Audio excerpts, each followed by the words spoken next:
325. Setiap raja berganti sampailah kepada Raja Heraklius. Dan tahun 620 Nabi Muhammad berkunjung ke Masjidil Aqsa. Sedih nggak Nabi Muhammad waktu berkunjung ke Masjidil Aqsa? Sedih. Sedih. Sedih. Kenapa sedihnya? Kenapa sedih? Karena Masjidil Aqsa dikuasai oleh orang lain.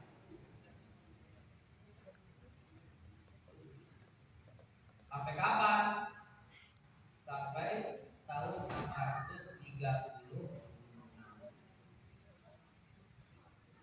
Siapa yang mengambil dan bukan mengambil? Siapa yang mengambil kembali jadi milik umat Islam mulai tahun 636? Siapa?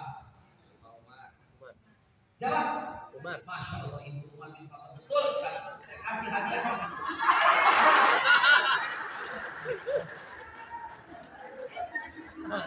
Saya kasih hadiah buat Ibu Saudara Muhammad.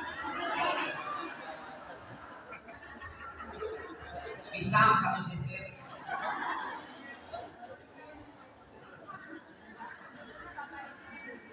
Dan akhirnya Masjidil Aqsa dipegang oleh umat Islam, oleh Umar bin Khattab. Buktinya kan, akhirnya umat Islam di zaman Umar bin Khattab berjaya sejaya-jayanya. 2/3 dunia di bawah telapak kaki umat Islam. Tuh hebatnya.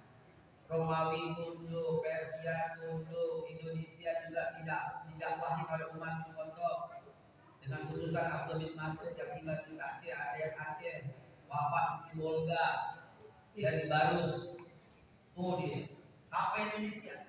Amerika didakwahi masuk Islam, suku India Cherokee merah itu Muslim semua. Kenapa? Karena Umar bin Khattab menguasai Masjidil Aqsa. Ternyata umat Islam lengah di tahun 1924. Masuk orang Yahudi menduduki Masjidil Aqsa, dan akhirnya 1948 Yahudi menguasai Aqsa sampai sekarang, dan Yahudi akhirnya menguasai dunia. Catat baik-baik, ini ilmu berharga penelitian saya. Siapapun yang menguasai Masjidil Aqsa, dia akan menguasai dunia. Tanggal 1 Desember 2023 kemarin, Benyamin Netanyahu berkata,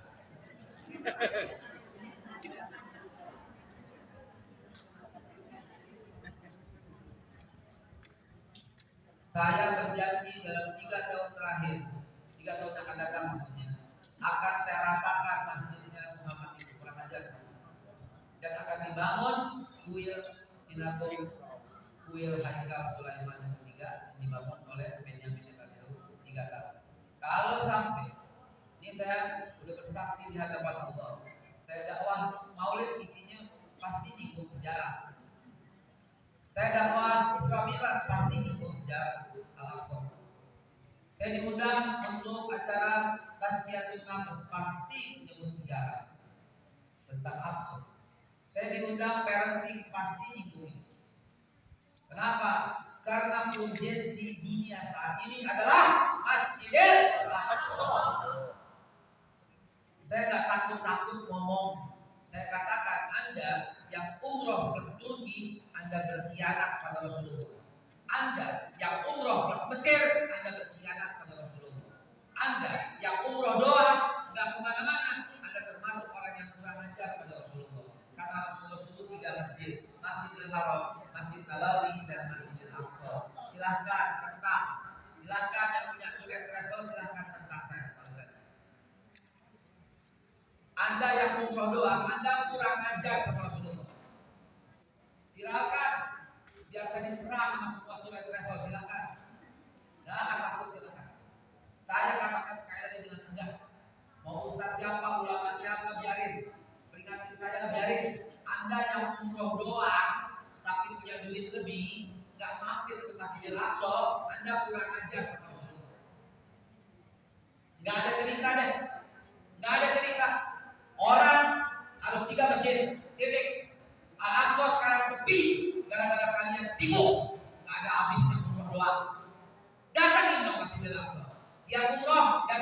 3 juta orang umroh yang bulan, 3 juta orang umroh.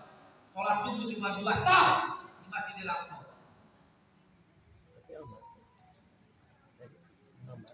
Silahkan yang punya turis travel komplain ke saya.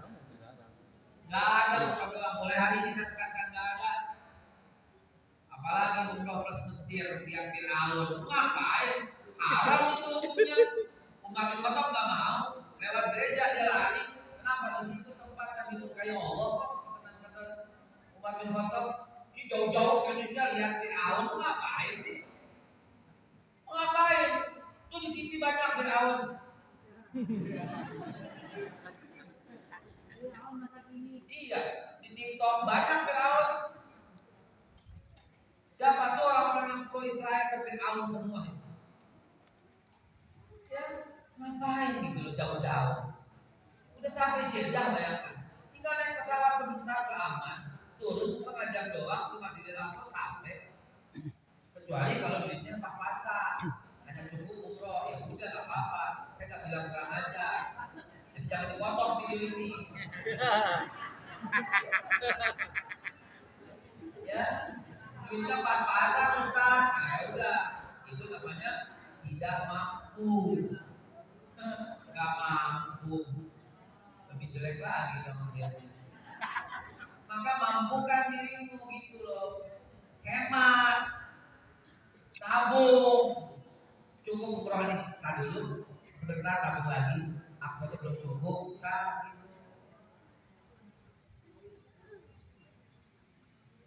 Dan setelah umroh, sudah pernah umroh sekali, 2 kali, cukup. Terus tiap bulan kalau perlu ke Masjidil Aqsa, kalau punya duit. Itikaf di sana. Itu hikmahnya. Itu intinya ceramah saya hari ini. Karena itu yang akan membebaskan Masjidil Aqsa dari cengkraman Zionis Israel dan Allah. Itu yang lain.